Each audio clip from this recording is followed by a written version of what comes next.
So hello good people of the internet, it is I, Tommy Kelly, and this is Adventures in Woo Woo. And in this episode, I'm out in the forest. And as yet, I am not sure what this episode is about, but hopefully it'll be good.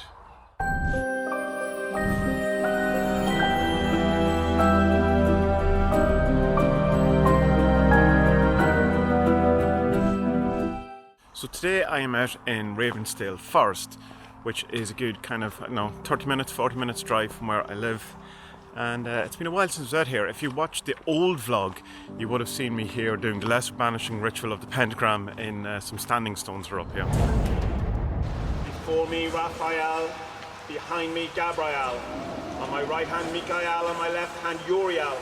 For around me flames the pentagrams, and within shines the 6 great stars. Thought I would do some randonauting, but it seems the Fathom map is down, so that's probably not going to happen. And so I don't really know. I could just do a couple of videos, but I don't really know what to talk about. But I'm sure I'll come up with something. It's not as if I find it hard to talk.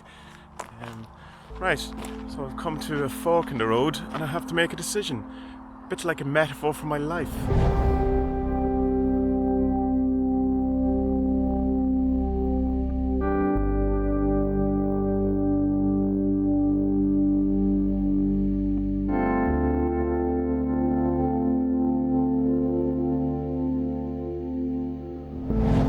One thing I've quickly learned from walking in the forest trying to video myself is just how hard it is to walk and talk. You go like about 10 foot and you're out of breath. Could be my age and level of fitness though, rather than just being hard in general. So the Fathom map just won't work for me. I do have Google Maps and I do have a full signal here, so I assume it's just down for the minute. I will try it later on. So what I thought I would do instead is take the path that seems least inviting in a way, because we're always told in like spirituality books or new age books or magic books, to feel your way through life, to kind of pick the path that feels best to you. And if you're like that old game of, if you're going down the street, see what your inner intuition is telling you, whether to turn left or to turn right. But going by the kind of theory of the Fathom project, that would kind of keep you within your bubble, within your, the grounds of your comfort zones or your reality tunnel and all that. So it's probably good exercise to do, and what I'm going to do today is feel your intuition and then go do the opposite, in the hope that you're somehow going to lead yourself to points where you wouldn't normally be, where you shouldn't be, and hopefully not too much danger, because we don't want danger. Well, a small degree of danger. Danger in the sense of excitement and freedom and release and all that, rather than danger in the sense of being attacked by wild animals and killed. That's my goal for today anyway. We'll see how that goes.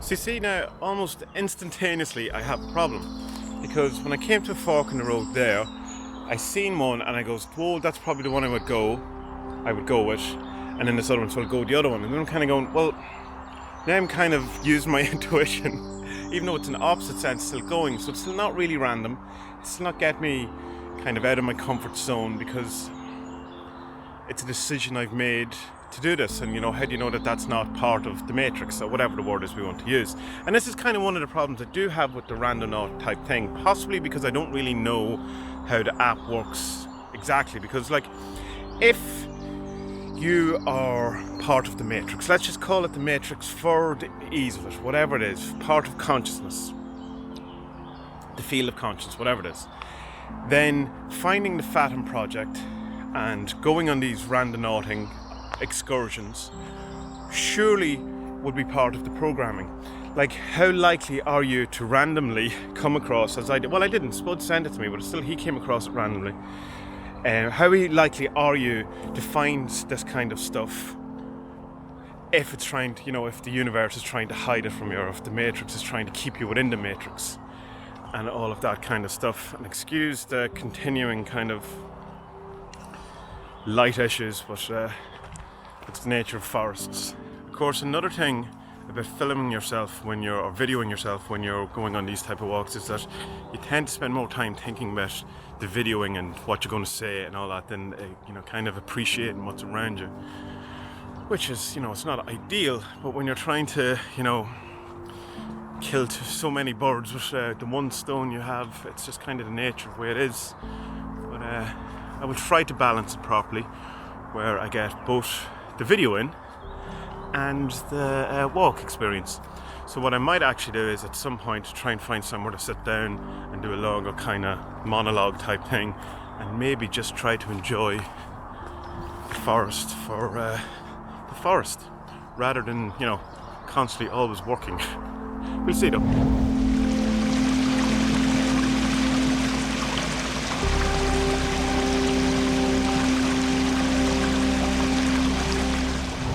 So it's a week now since the Reiki session I talked about in the Return to Reiki video, and I'm going back later on this afternoon to get a second session.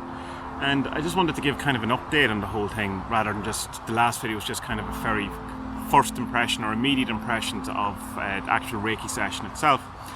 But the last week was definitely one of the best weeks I've had in a long while. My mood has been fantastic. I've been very positive. I feel happy to be alive. I feel hopeful. I feel all these things that allegedly normal people feel. And I attribute an awful lot of that to the Reiki, or at least to the kind of push that the Reiki give me. The self-care element, doing something for yourself, and the relaxation involved and all that. But even the woo-woo of it, I do think there definitely has been something shifted, something changed, and I'm very thankful for it, obviously. I'm looking forward to my session today, in the hope that more will come from it. But again, I don't want to put too much pressure on it, because then you're putting excess potential on it and all of these things that might balance back. Or hope is a terrible thing. It sets you up for a fall. Although that is my programming, my subconscious programming and limiting beliefs talking. But a couple of other things I did. If you've seen my other video, which was talking about clearing out my shelves and stuff, but I did a clearing in general of loads of different stuff, including I got rid of an awful lot of my subscriptions, my digital subscriptions, but for a number of things, for even down to my TV package and stuff that I wasn't even using, and I don't know why I was paying for it. Literally the last time I put on Sky, which is what we have over here, was at Christmas, which is 5 months ago, and I've been paying for it for 5 months without having watched it, in the hope that just knowing at some point that it's it's in the background there, that I might want it. But they bumped up the price, nearly doubled the price now. Good luck. And that was kind of the catalyst to start looking at all of my subscriptions that I was doing, and all of the kind of energy, in a sense, that I was giving away to different places, and kind of seeing if it was worthwhile or not, or if I was getting enough from it, or whether it was justified. And then I kind of snowballed into just get rid of all of them. But some of them I kept most of my patrons that I support, because I think that's good. You should have something. If people are giving you something, you should be giving something back. And so that's kind of different than, say, I don't know, a Stack or a Skillshare or Udemy kind of subscription or whatever it is. But I also got rid of some of my websites, well, not my websites, my URLs, changed my hosting to a package that's more suitable to me, rather than something that is kind of very premium that I had, that I don't actually need for the position I'm in. Possibly one day I will, but right now it's not. But the whole thing, when it came all down to it, worked out about 1,200 quid a year that I had saved. And it's not about the money, it's definitely not about the money, but there's a part of it's about the money. Would you think of it, 1,200 quid in these kind of little things? And it got me thinking today, because I stopped on the way out here to get a coffee, and I spent whatever it was, €4 on the coffee. And no problem, spend the €4, but yet I will agonise over spending $2.99 on a Kindle book or whatever. I just, it takes me ages to make that decision whether to do it or not. And the answer I got for myself was, I'm definitely going to finish this coffee. I'm definitely going to enjoy it. It's going to be worthwhile. Whereas I've bought so many Kindle books that I've never read that it kind of feels like a false economy. Not quite using that expression right, but it feels like there's not a guaranteed return on my investment, even though it's a better investment. So that brings me all back to the kind of idea that I had ages ago on the website, and I'll link to it in the show description, or in the description below if you're on YouTube. And it's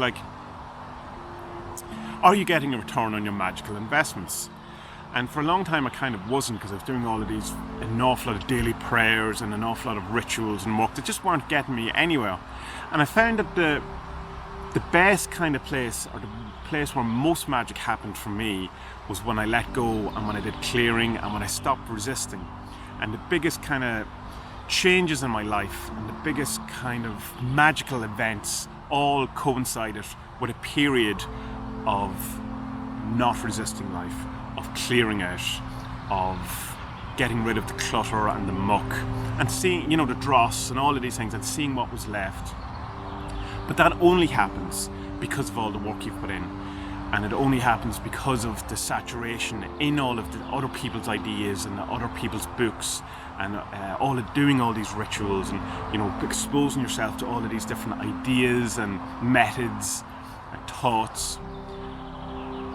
Only though with the end goal being that you're going to, for me, talking specifically about me, your process is probably completely different, but kind of exposing yourself to all of the different ideas and all that, all the different things, and then stopping, removing them all, and seeing what's left and what you've learned from it. Go back to your touchstone, and see who you are again after going out on that adventure into other people's territory. And it's at that point when I've, like being the soldier, going out into the war, and then you come home, you get back to your bed or whatever it is, your little shelter, your sanctuary, and you have a think about what you've done, and you let go of all of these things. And it's at that point that the high strangeness, the magic, the wonder, the awe arrives back for me, and things, the synchronicities, all of those things. Like I say, it's reliant on having actually done the work to remove yourself from it, if that makes sense. So right now, an awful lot about clearing, an awful lot about self-care going on for me, and trying to look after myself a bit. In that I possibly wasn't looking after myself as well as I could, because I was trying to achieve an awful lot and trying to do things. And there is a kind of my mood is related to achievement, not in the sense of accolades or people thinking you're awesome and all that, but getting stuff done, getting the fucking things done, getting the stuff off your to-do list. So I have to kind of counterbalance the kind of high, in a sense, that I get from that, but also the high I get from not doing anything, like being out in this wonderful place and just chilling out at the same time, making a video and also working. But I did balance it. It's a bit not as bad as that, because I was doing a video where I was walking around and I was kind of trying to make the walk into a video and come on a journey, and I'm going, stop it, enjoy your walk, that's why you're here, rather than constantly always working, pretending that you're taking time for yourself and all of that thing. And it's such a big thing for me to take time for yourself because of guilt and because of feeling that you should be doing something more productive. And I was talking recently to my doctor. It was about my eye thing that I had going on, and we just got on to the subject of mood or whatever, so maybe she picked up on something, and we had long, deep conversations in the doctor's about all the different thoughts, and she's wonderful, and I was very thankful for all that. So that is part of the clearing started there. And she was saying that the way you have to see it, though, all of these things, is it's an investment in yourself. And I kind of switched something on in my brain that I felt I could get behind that. I could reframe these things, and that's what I've been trying to do. So since then, and since the Reiki, every day I've been getting out of the house and going for a drive. Now I don't like driving, but it's in fact I hate driving. I loathe driving. Second only to cutting the grass. I'd say driving is more annoying to me than cutting the grass, but it allows the thing I need of being totally on my own. If I go for a walk, there's still interaction with people, there's still this kind of botherment that you can have. I don't get the solitude or the sanctuary that I do, where I do in a car, because I'm completely cut off and there's no radio on. I've been listening to audiobooks. I've been listening to reality trance surfing, which is awesome, and I'm going to make a video about it soon, because it's like, it seems to answer everything, and I want to get people to tell me why it doesn't answer anything, because I'm kind of caught in the bubble. But anyway, that's that tangent aside. So going off on these spins and just getting out has been wonderful for my health. It's really satisfying my need to recharge as an introvert, and my need to, just check in with myself. And so that's what I've been doing. I don't know how much I can how sustainable that is, because there's also like I have to work and I have a big kind of project that I'm going to be starting soon. But I think if I can do enough of it now before the big project, I might be able to sustain me through the project, or at least I can take more breaks where I do this. You know, even if I don't get out every day for a couple of hours just to chill out, if I get out once or twice a week, it might be good. So I guess the whole point of this video, if we're going to bring it round to something that you might find useful other than me just talking about all of this, is that have a look at where you're, you know, invest in yourself a bit more. Are you getting a return on the stuff that you're actually doing? Is your magic, you know, is it a good investment in what you're doing, in these people's ideas that we're kind of, you know, subject ourselves to? Like all of the different thoughts and blogs and videos and YouTubes, we can get kind of sucked up into it, and we should, you know, because we should expose ourselves to different ideas and different thoughts and different methods and all that. But are you having, you know, is the return good enough for you? Are you putting too much effort into it without getting that kind of reward at the end? Or are you just spending too much time in the company of other people's ideas? And do you need to cut back like I did? You know, clearing out the shelves, clearing out my magical ideas, clearing out some physical stuff as well, like the subscriptions and various other things that I did. It was more than that, you know, the complete clearing, just so I can come back to, hello Tommy, so what's going on with you? How are you? Checking in with yourself. And then, once you've done that, find ways that you can invest in yourself more to get a return on yourself. You know, so you might be an introvert, you might be an extrovert, so you might need to spend more time around people, whatever it is. But look at where your investments are in your life. Are you getting a return on them? And are you investing enough in yourself personally? You know, and is it sustainable? All of these things. So that's kind of my question, or not my question, it's not a question, that have something for you to think about. Should you have a better return on the investment you're making on yourself? And can you spend more time can you spend more time for yourself and touching stone and collating and collecting all of these things that you've found and making them a bit more yours, or whatever? No, rambling at this point. You kind of get what I'm saying. So, good people of the internet, until our next adventure, be well.